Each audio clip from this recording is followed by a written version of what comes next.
Once you start to get the basics of JavaScript under your belt, one of the things that you're going to want to learn how to do is write conditional logic into your application. So inside of JavaScript, and technically inside of any programming language, conditional logic kind of acts like a traffic cop for your code. So it's basically deciding, okay, given some prior condition, if this is true, I want to do this or run this code. But if this is true, I want to run this code, and so on and so forth. So basically, it's just a way we can decide to do different things based on different values and different variables and different things inside of our application. So there's three big ones that I want to talk about in terms of how you write your conditional logic in JavaScript. And those would be the if-else statement, switch statements, and ternary operators. So in this week's feature fundamentals, we're going to take a look at all three of these and kind of get a feel for when would we want to use one over the other, or just how does the syntax look? Like what do you need to know to actually use these productively? So the first one we're going to start with is the if-else statement. And so here I've got a very simple example, and here we're just looking at the if statement. So what I'm going to do is copy this over to our code pen over here. And what we're going to see is that we have an array of songs. So these songs it's an array of objects. So each song is represented by an object. And we have an artist name, and then we have a song name for each song technically. So we have those three songs right there. So we have our array of songs, and then what we're doing is we're using a JavaScript array for each method. So if you haven't already checked out the video on JavaScript arrays, check out the link below. I've linked that up, but also head over to the blog if you want to read through it. We've got another post over on there about all the different array methods that you can work with and how arrays themselves work. So here we're using the JavaScript array method for each to say, for each item in this songs array, we want to loop over it, and then we're using JavaScript destructuring here. So if you don't recognize this, go and check out the video that we did on JavaScript objects or the blog post on JavaScript objects. We talk about this syntax. But what's happening here is we're saying for each song in this array, we want to loop over it. And when we get to each song, so remember that loops work, or this for each method works by saying, okay, for each item in this array, I'm going to do something. So the do something part is this function that we're calling. And to that function, what we get is the current value that we're looping over. So when we say current value, we're saying this one, then this one, then this one. And so in this case, this is always going to represent, or I should say this part right here, the object part here, this is always going to represent the current song that we're looping over. So here we're saying for that current song, we want to pluck off or pick off the artist and song properties of that object. So artist. So if we're currently looping over the second item, the artist is going to be Nine Inch Nails and the song is going to be Gave Up. So we're going to say for each item in that array, we want to do this. And then we introduce our conditional logic. So here we're just using a simple if statement.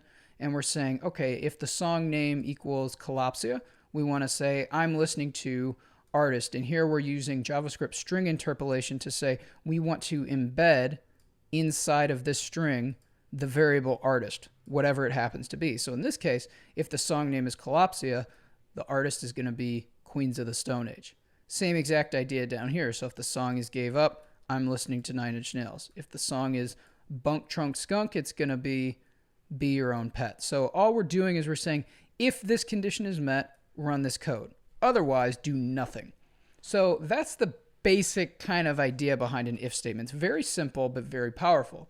So where this can get even more interesting is when we introduce the else statement as well. So here we're going to pull in the same exact array of songs, but right here we're saying for each song, we have a simpler set of conditions. We're saying if the song equals Gave Up, we're going to say, I absolutely love this artist.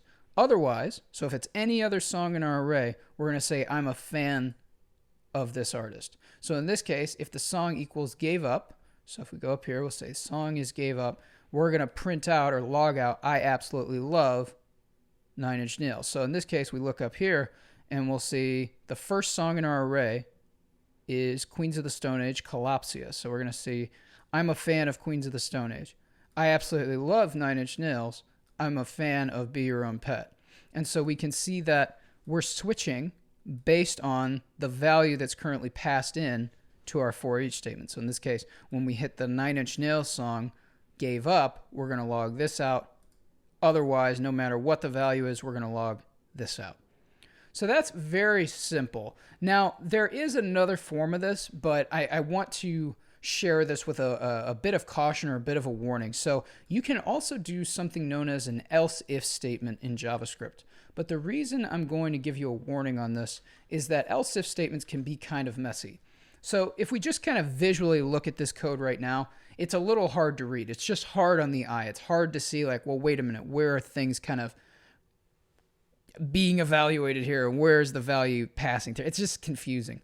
But it does work. So again, we have our array of songs here, and we're saying for each song in our array, if the song is gave up, we're going to do the same exact thing as we did in the last example. So we're going to say, I absolutely love, in this case, 9 Inch Nails. So I absolutely love 9 Inch Nails is going to get logged out. Else if, now this is where this gets interesting, we're going to say else if the song is Collapsia, we're going to say I'm a big fan of this artist, and otherwise we're going to say I'm a fan of artist. So let's go ahead and clear this out, and I'm just going to pop a space on there so we can get it to run. And we get, I'm a big fan of Queens of the Stone Age, because we said else if the song is Collapsia, log this out. We get I absolutely love 9 Inch Nails, because the song up here is gave up, that matches. And then because we didn't specifically evaluate the song Bunk Trunk Skunk by Be Your Own Pet, we don't actually get those first two. We get the last one, so we get the else. So it's kind of like if this, otherwise just go ahead and do this. And so to really demonstrate this, let's go ahead and add another song. And let's think of, let's see, what's another band I like? I like Autolux. So we're going to say if the band is Autolux, and we'll say the song is Transit. So now in this case, clear this out. We'll get rid of the space to reevaluate. And then we'll see that I'm a big fan of Queens of the Stone Age. I absolutely love 9 Inch Nails. I'm a fan of Be Your Own Pet. I'm a fan of Autolux. So again, we're not specifically evaluating that Autolux song. And so we just fall back to this else statement. So again, you want to keep in mind that else if statements can get a little squirrely. So because we only have one here, it's not too bad. But as soon as I start to kind of add these in, you can see that it gets really noisy really fast. And so if you have a lot of things that you want to evaluate, it's best to avoid these. And down below, we're going to look at a few other examples of different types of conditional logic that you can use to kind of simulate this behavior, but just kind of keep in mind that you want to avoid this. And if you're running into a big mess of else if statements, it's worth considering a refactor or a rewrite of your code. So the next type of logic, and this is something that's similar to else if statements, but we're gonna kind of talk about why these aren't identical, which is this syntax right here. So we can see we've got this block of code right here, and I'm going to go ahead and copy this out. So I'm going to say, grab this, we're going to jump over here, and let's clear this, and we're going to say space out, and we'll say, I don't know this band. So this is interesting. Let me go ahead and clear this one more time, and then we'll delete that space. So we get, this is my favorite band. So the idea here, and the reason that didn't work is because this code is very simple. It's just evaluating the exact value here, and we're gonna explain how that works. But because I added the space on the end, it didn't match. So we'll see in a second why that's true.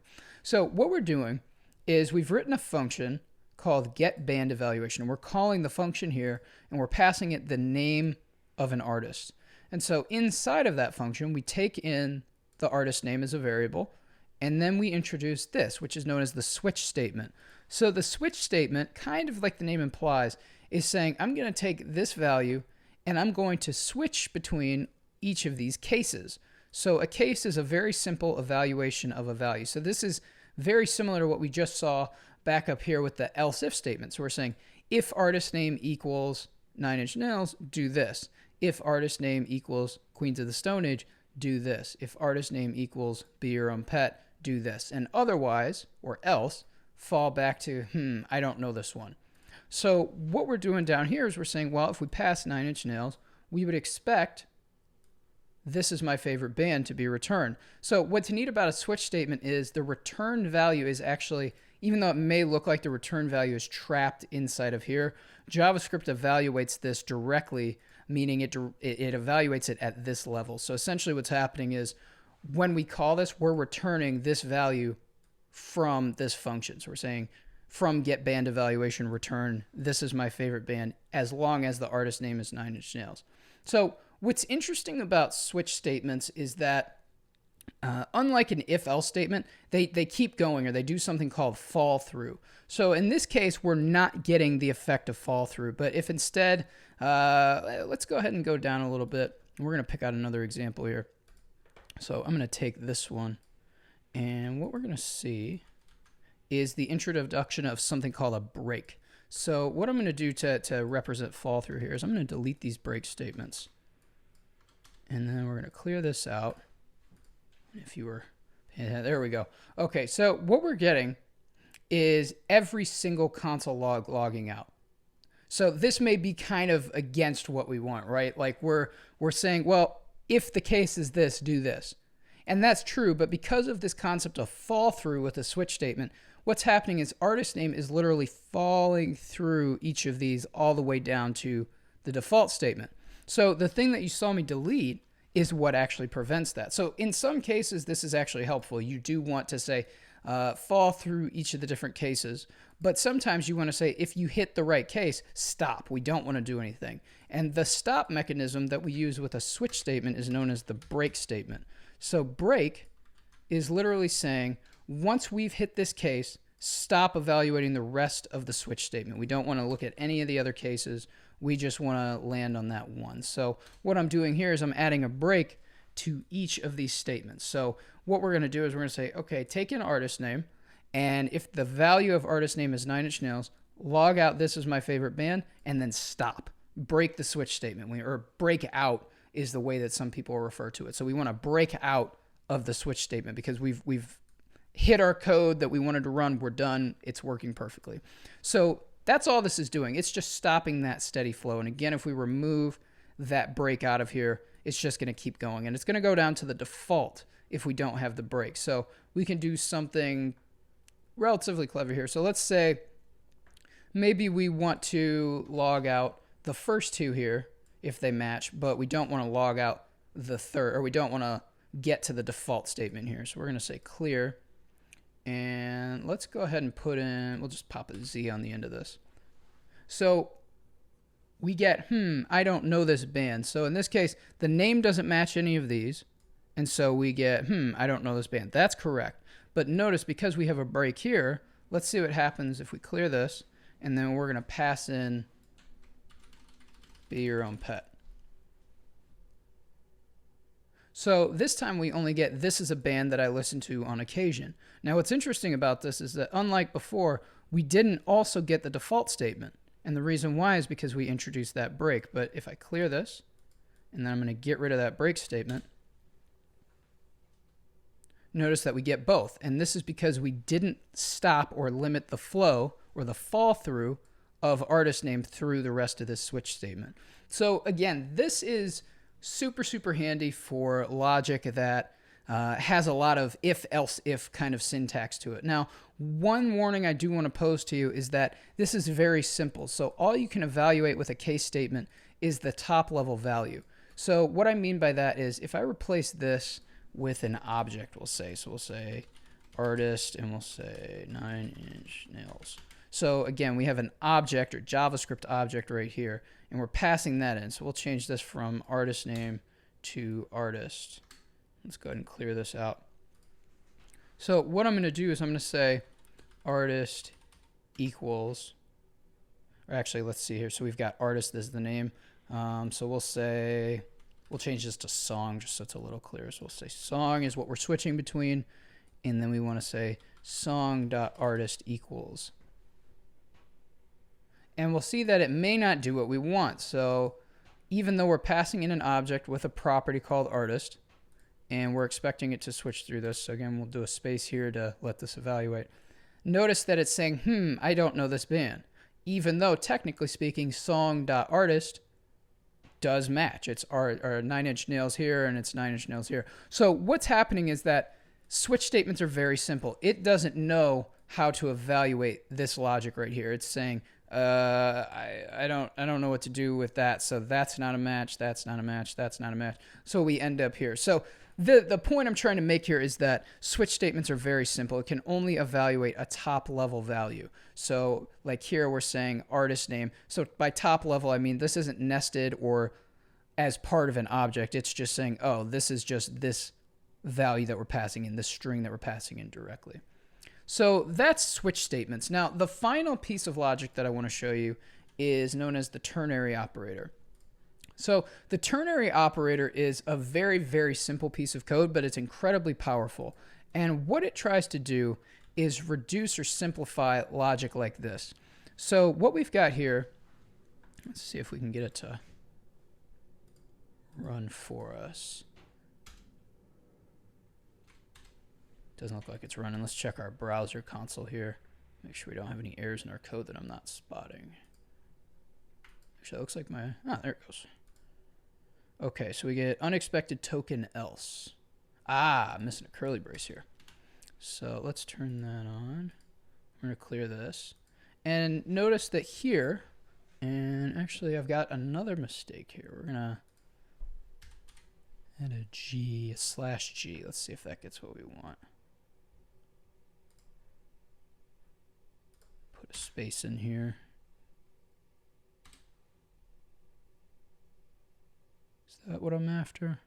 I always forget the replace statement. I don't remember what it does. Well, let's ignore that for now. We'll just kind of keep going here. So what we're trying to do is say, when we call this function getFormatedArtistName, we take in an artist name and a format that we want that name returned as. So here I pass in 9-inch nails with all caps and spaces in between each word. And then I pass a format that I want it returned as with some name in it. So in this case, lower dash with dash dashes is just the identifier I'm using to say, if you pass this value in, I want to return this with no spaces, but I want the spaces replaced with dashes, and I want the whole word to be lowercase. So internally what we're doing is we're saying if format equals lower dash with dash dashes, say that 3 times fast, lower dash with dash dashes. What we're saying is we want to return the artist name, replacing the blank spaces, and then we want to convert that replaced value to lowercase. So we're saying replace the blank spaces with a dash, and then take that result. So that would be 9 in caps. So we've got 9-inch nails. So it looks something like this when it goes through the first time. So once it's evaluated by that part, it should end up looking something like that. So first we get that, and then we immediately return that value and chain on to lowercase. So we expect to get back this, and you can see even with experience you forget things. So I've got a mistake here, but what we'd expect is another dash right here if this replace statement was working how I wanted it to. So we're saying if the format equals lower with dashes, return this version of the artist name.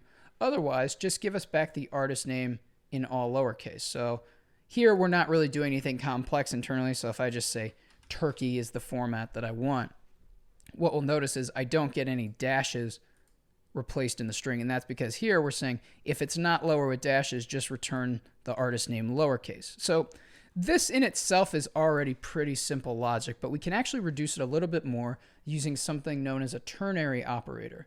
So if I'm going to copy this code up here, and we're going to see, if we run this, we're going to end up getting the same thing. So here I just did that. Let's add in lower with dashes. Let's see if I can clear it out. There we go. So this time we get the same exact things. We get 9-inch nails. So what's happening here that's different is nothing but the syntax. So the behavior is identical. The only difference is how we wrote the code. So we're going to say Turkey here again just to make the point.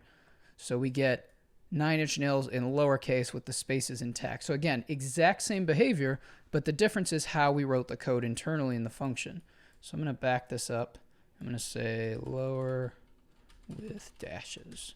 And what we're going to see is we take in our artist name just like we did before, take in a format just like we did before, but how we write this part is different. So we're going to say we want to return if format is equal to lower with dashes, artist name replace the spaces with dashes and set it to lowercase.